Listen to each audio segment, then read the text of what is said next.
Well, we've reached the end. I just finished the series finale of Better Call Saul. I ran down here, turned the lights on, and kind of want to get into it while it's still fresh in my mind.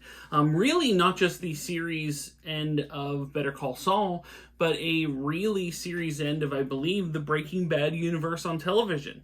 The 5 seasons of Breaking Bad, the El Camino movie that was on Netflix, and now 5 seasons of Better Call Saul. A show, or a universe, I guess you could say, that never felt like it overstayed its welcome. A lot of other shows try to do different things to stay relevant, and over the course of time, certain shows that were appointment television kind of, basically hung on too long. Breaking Bad and Better Call Saul never felt that way. So we are going to get into the series finale of Better Call Saul, and curious to know your thoughts. Let me know in the comments down below. But let's get into it on Tom Was Here. Hey, how do you like this? I'm Dan Israel, and you're watching Tom Was Here.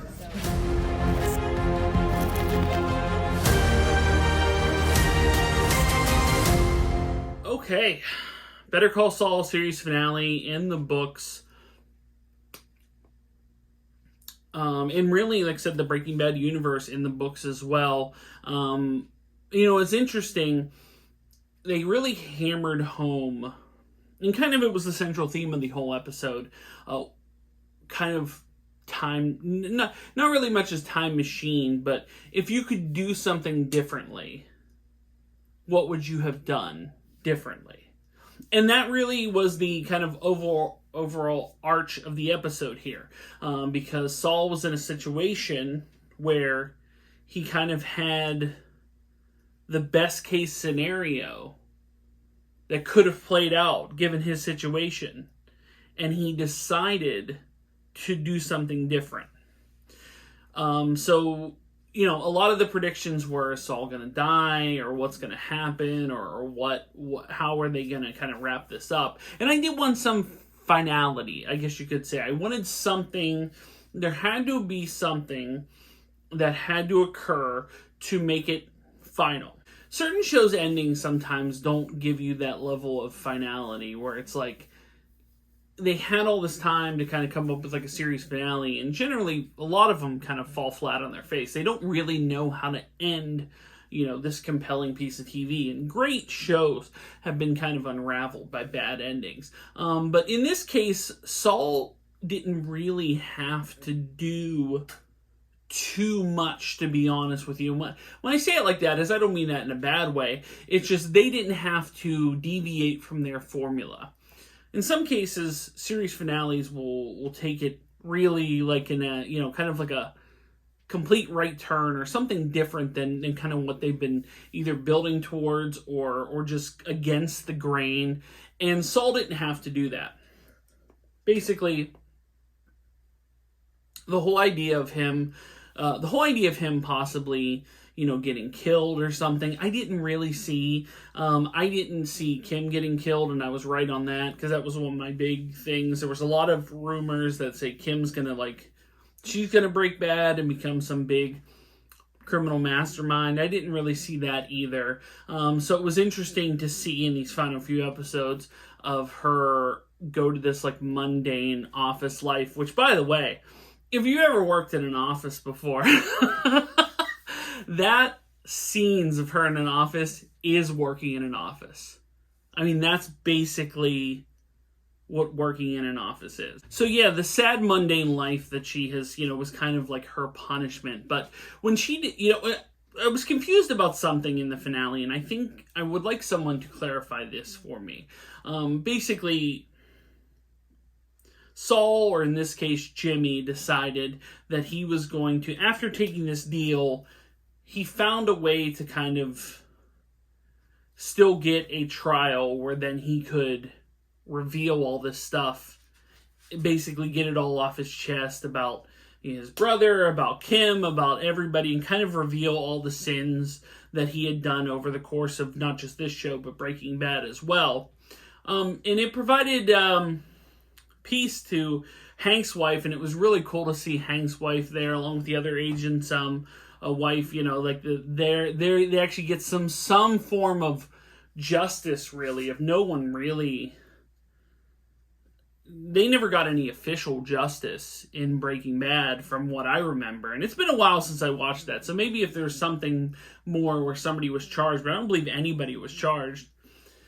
So it was cool to have them there in that capacity and kind of brought the two stories together in that regard. But in Saul's circumstance, when he did that to kind of get Kim off the hook, that doesn't get her off the hook of the civil trial that Howard Hamlin's wife's bringing, right? Like, Howard Hamlin's wife could still sue her for everything, and probably will, right? That wouldn't affect it. I mean, that was a criminal matter. And instead of taking his 7 years, he then got 86 years for lying under oath and all of these charges that they then brought back up. So, other than the hook that he cleared his conscience and he's not, he's saying he's not Saul anymore, but really he is. I mean, like I said, the prison bus scene, you can't deny that they're like, oh, better call Saul. Like he there's still a part of that that's him, and being that he's a criminal lawyer, as Jesse Pinkman said, you don't want a criminal lawyer, you want a criminal lawyer. That's still a part of him. Like, he can never truly escape that anymore. But yeah, it's interesting to see kind of the route they took where, and it does give some level of finality to it, in the sense that he is in prison for 86 years. Like, he will not be getting out alive. Yeah. And I mean, obviously, like you said, he went with good behavior, maybe, the 86-year sentence, can you get parole in 20 years? I don't know. I don't know enough about the legal system to know that. But the other thing that the only gripe I had with the episode is, in a high profile criminal case, in which this was one, with dead bodies and federal agents being killed and kind of all this stuff kind of linked in, and Saul being one of the rare few only faces to actually receive justice, who wasn't killed off, who wasn't on the lam. Do you honestly think that they would let Kim Wexler into that prison because her bar card didn't expire? That was the only one where I was like, yeah, but I don't like that gripe about things, when they're trying to get a plot together. But that was the one thing where I was like, would they really do that? Now, a prison may not necessarily know that Kim is who she is, or even who she is, or even Saul's story, or anything like that. But it seemed high profile enough. Do you think they would have barred certain people from visiting him? Especially to the point where you have lawyer privileges, like taking off his handcuffs, locking the door, things like that. That was the only part that had a gripe for me. But it was, these last few episodes were interesting, where he, you didn't really know how the Omaha stuff was going to break.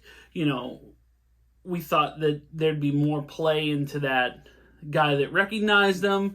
Would that be like a potential hitman or something? That turned out to be just a simple scheme. Having Carol Burnett on there was an interesting touch. I mean, she was phenomenal. It's fantastic to see kind of her in the Breaking Bad universe. If you had Carol Burnett in the Breaking Bad universe on your bingo card, congratulations, you've won, because nobody else had that.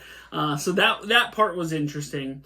And I said it got to the point where Saul in that episode right before the finale could have taken a turn, because Saul never killed anyone. Saul never got to the point where he was solely responsible for someone dying, and he could have been in that regard with the Carol Burnett situation. So they kind of, not saying that he couldn't have,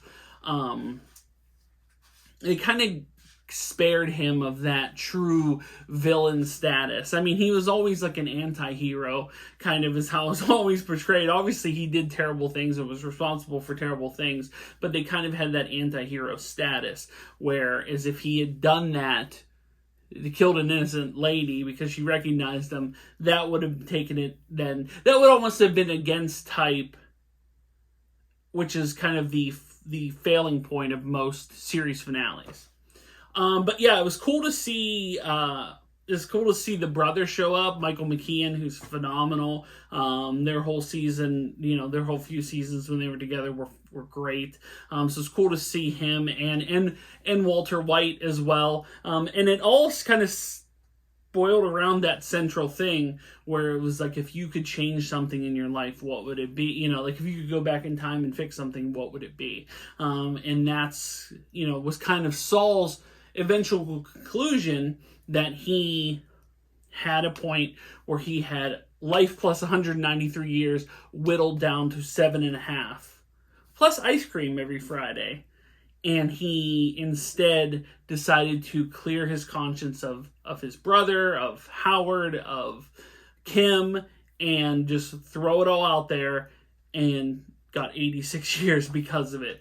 So, like I said, as far as series finales go, it wasn't the greatest series finale I've ever seen, but it far, far, far, far better than most of the series finales that I have seen.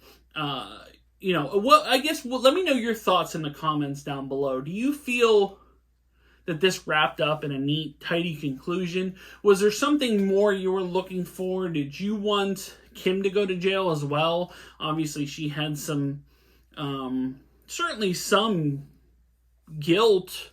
Certainly some, guilt. Like, she was a part to a lot of these situations. Maybe not everything Saul was in, not even close, but definitely the Howard stuff.